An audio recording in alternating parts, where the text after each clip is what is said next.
म्हणजे मला भीती होती की आपला आवडता विषय असतो तेव्हा आपण 3 मार्कांसाठी 10 मार्कांचं लिहितो आणि मग वेळ संपत असेल तेव्हा प्रश्न राहून जातात आणि आपल्याला जेवढे मिळणार असतात तेवढे पण नाही. Correct. तर माझं होतं की जाऊ दे ते सगळं आपण गप्पा मारूया. हो, अगदी, काहीतरी अगदी, छान. अगदी. वेलकम मिस्टर क्षितिज पटवर्धन. हाय हाय हाय.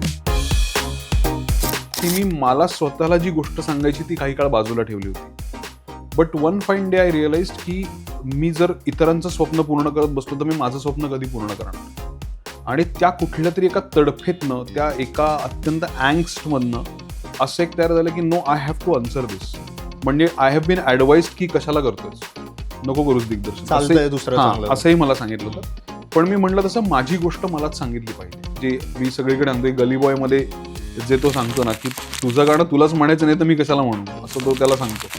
ते मला इतकं इन्साइटिंग मोमेंट आहे माझ्या आयुष्यातली ती की you have to tell your story. आणि तिथनं तो उत्तरचा जर्नी ॲक्च्युली सुरू झाला.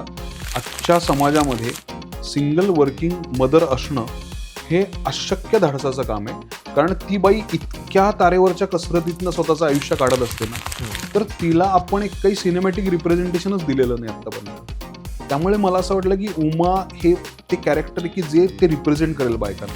म्हणजे अभिनयाचं ह्याच्या आधीचं काम आणि ह्याच्या नंतरचं काम हे डिस्टिंक्टिव्हली मी वेगळ्या लेन्सनी बघणार आहे. मला रायटिंग किंवा डिरेक्शन आता ह्यातला मला सगळ्यात आवडणारा भाग असा आहे ना, is to give power to the actors.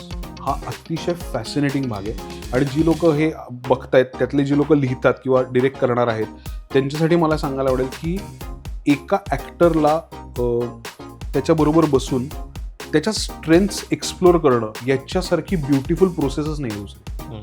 कारण काय होतं ना की त्या ॲक्टरला पण हे कोणीतरी सांगायला लागतं की ॲक्च्युली तुझ्यात हे सगळं आहे, ते फक्त बाहेर काढण्यासाठी आपल्याला ह्या रोलची दोरी लागणार आहे. मी ती येल्लो पिशवी खूप शोधत होतो हो. की कुठे मिळेल का मला या फ्रेमच्या जागी ती येल्लो पिशवी ठेवायला. कारण ती फ्रेम मला वाटतं खूप वेळ राहील.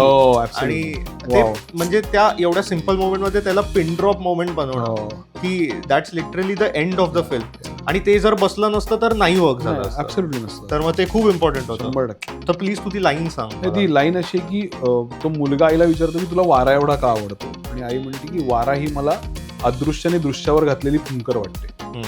आणि त्या अदृश्य आणि दृश्य ह्या दोन गोष्टींमधला जो धागा आहे तो ती पिशवी जोडतो.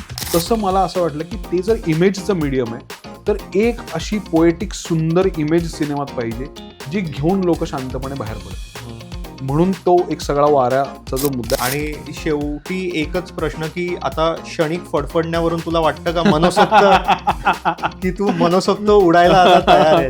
नाही आता क्षणिक धडधडवर आहे मी, क्षणिक फडफडवर ना.